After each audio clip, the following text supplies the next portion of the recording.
Salut les péchous. Salut les péchous. Salut les péchous. Salut les péchous. Salut les péchous. Salut les péchous. Salut les péchous. Bonne année halieutique. Salut les péchous. Salut les péchous. Alors aujourd'hui on se retrouve pour une nouvelle vidéo. Salut les pêcheurs, aujourd'hui on se retrouve pour une nouvelle vidéo. Cette fois-ci je vais vous expliquer un petit peu quel plomb choisir pour pêcher en surf casting. A la base, les pêcheurs d'avant, donc les anciens, pêchaient avec ce genre de plomb. Donc c'est un plomb grappin comme vous pouvez le constater, avec une forme, bon là c'est une forme pyramidale mais elle existait en forme ronde. Des tiges en laiton qu'on peut tordre et détordre. Ça avait un avantage, c'est que ça accrochait très bien le sable. Par contre, ça accrochait tellement de sable que pour le sortir, il fallait vraiment tirer sur la canne. Être monté très gros, c'était vraiment embêtant pour lancer, c'était pas vraiment adapté. Il existe aussi des plombs grappins. Donc ceux-là sont débrayables.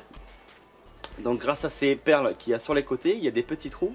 Et lorsque l'on met une traction sur le fil, hop, ça se défait et ça se désensable. Ce qui fait que là, votre plomb est libre et ça va venir tout seul.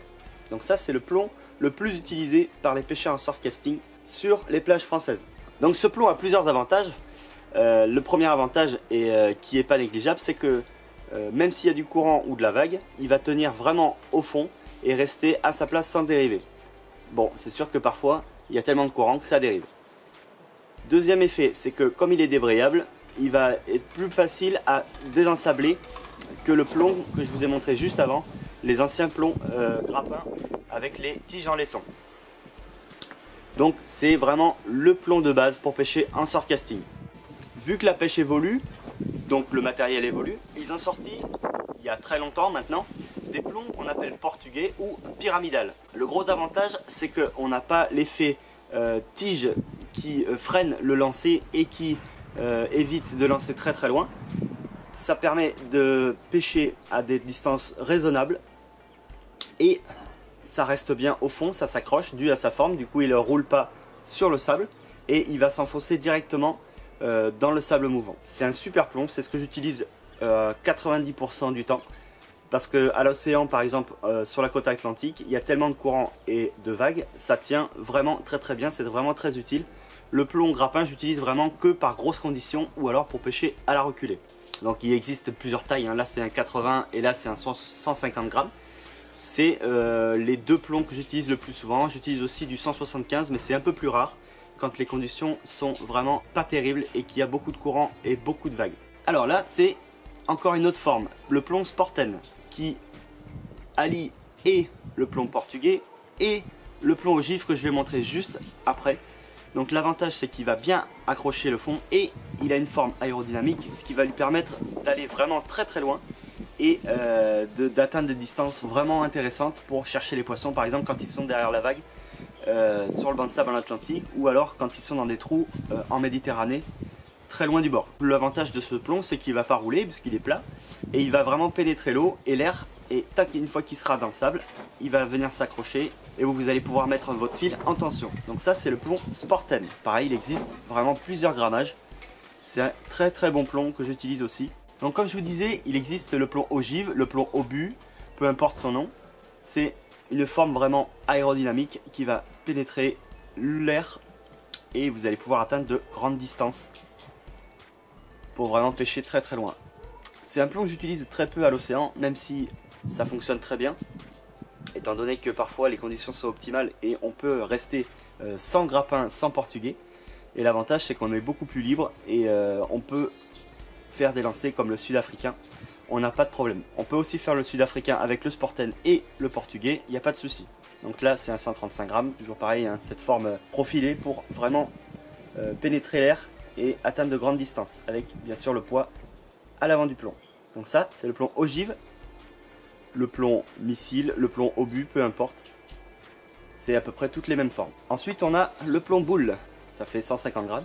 C'est un plomb que j'utilise plus pour pêcher en bordure, pour vraiment rester dans le shore-break, pour pêcher le mulet par exemple, ou les petits marbrés.